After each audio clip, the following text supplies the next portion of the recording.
Alright, so this guy, Samuel Hartman, who's been locked up in prison in Arkansas since 2013 for raping a 9-year-old girl, has now escaped prison with what authorities believe with the assistance of his mother, Linda White, and his wife, Misty Hartman. So this guy right here is serving a life sentence for raping a 9-year-old little girl who happened to be his stepdaughter. This son of a bitch right here that you're looking at in the eyes is a child rapist. And let me say again that he's serving a life sentence. You heard that right, a life sentence. They just don't hand that out for no reason. This guy is mentally sick, and there's no way around it. This woman, her name is Linda Annette White. She is the mother of Samuel Hartman. Miss Linda here had custody of Samuel's adolescent son, and she, a couple of days ago, lost custody of him for going off the grid. So apparently she doesn't give two shits about her grandson. Misty Hartman, as you can see here pictured, she stopped showing up for work in the middle of July. She has several daughters and several kids, and apparently she don't give two shits about her kids either, because she up and disappeared and went off the grid to help the child rapist escape prison. That's right, these two women have completely disappeared, went off the grid, turned off their phones, no one knows where they are, and they went to help break this dumbass out of prison.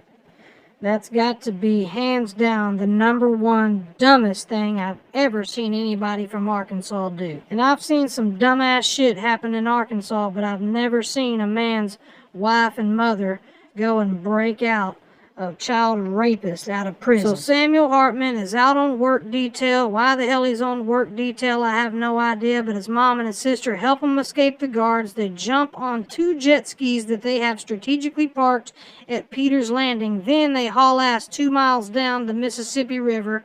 They jump off the jet skis at Moon Landing. Then they drive a couple of miles down the road to Bordeaux RV Park, where they set up shop right around Carp Drive. Keep in mind, this all happens on the morning of August 12th, 2022. The police don't get tipped off until the next day on August 13th that they're staying in this camper that you see pictured here that they tore to hell. The big problem here is that the authorities were so far behind. This was the next day, and the Hartmans were long gone. Police found plenty of evidence that the Hartmans had planned on staying in the camper for quite some time, but it doesn't matter what the hell they found there because the Hartmans are long gone. They got such a big head start on the police from lack of police work and lack of authority and lack of media coverage. I personally talked to a man who said he saw Hartman on his property in eastern Missouri, and he reported it to the police, and I have not heard one word about this on the radio, on the television, or on the news. And the family could be hiding out at Stockton Lake, because it's known for its fishing, hunting, and gaming. And the Hartmans love fishing, hunting, and gaming. First couple of days, we heard a few things about it on the news, but since then, it's been absolute crickets. In fact, it's been 12 days since the Hartman gang has been on the run, and the Arkansas State Police hasn't even made a statement. I'm just trying to sit here and figure out how in the hell this ain't news story #1, how the hell this ain't trending on Twitter, Facebook, and all the above. One would think this would be the #1 news story everywhere. This is Miss Hartman's Jeep that can apparently go underwater. They've been collecting vehicles for this operation since 2019 and 2020. Sam Hartman had 2 different Facebook pages that he created while he was in prison, right under the officers' noses. Hell, you can see right here where Sam Hartman said on his page that he couldn't wait to hit the trails in his vehicle. I'm just trying to figure out how in the hell all these signs got right past all the prison staff. How does a man in prison serving life have a Facebook page where he's talking about he can't wait to hit the back roads? Looks like they planned on grilling some burgers out here. Hell, the state of Arkansas is so dumb. In the beginning of this thing, they were reporting Misty Hartman to be his sister. Those close to the case know that it's his wife. But hell, this is Arkansas, so it's probably his wife and his sister.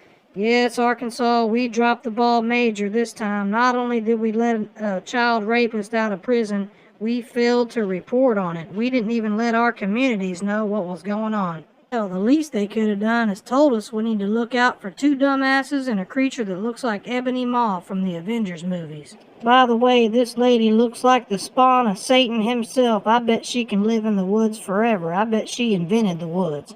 It's beyond me how the damn Arkansas State Police hasn't even reported on this. It happened in Arkansas. What the hell are they doing? All the agencies are making statements on the Mulberry police brutality case, but none of them are talking about the important thing, which is the escaped fucking child rapist.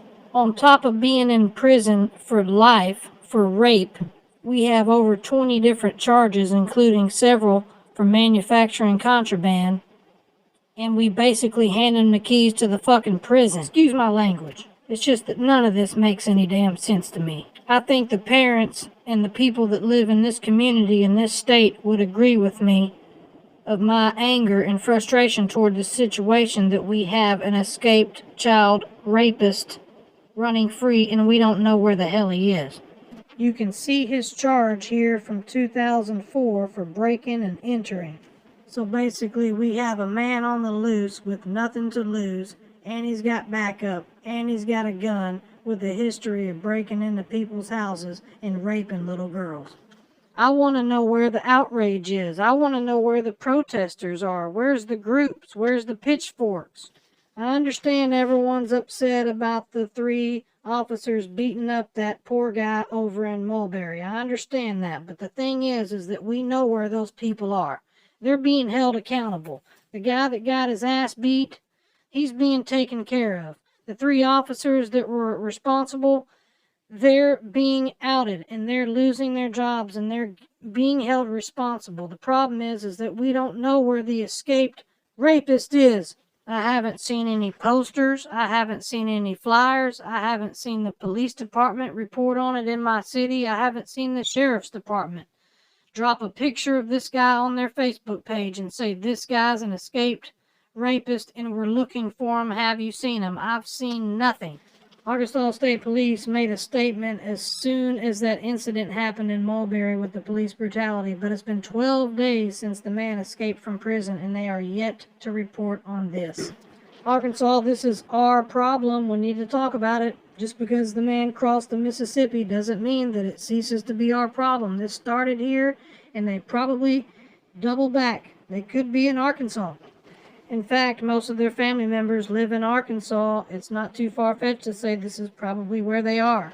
We need to be applying pressure to this situation. We can't open the gate for this guy and then make it easy for him once he's out there. Arkansas dropped the ball, the prison dropped the ball, the media dropped the ball, Arkansas State Police dropped the ball, and every little city and every county in between that didn't make this a huge deal has dropped the ball. If you're part of any of these organizations, you need to look at yourself in the mirror every night, especially if you got children, especially if you got daughters. And you need to sit there and ask yourself, have you done everything you could to make your community safer, especially in bringing light to this situation? We need to search every outhouse, doghouse, hen house until we find this goofy-looking son of a bitch. And don't forget about Dumb and Dumber. I was going to call them Thelma and Louise, but that would be a compliment. It's safe to say if these 2 dumb bitches got haircuts, they'd both look like men. I guess they're going to be living like men too. On the run, shitting in the woods, can't go to Cracker Barrel.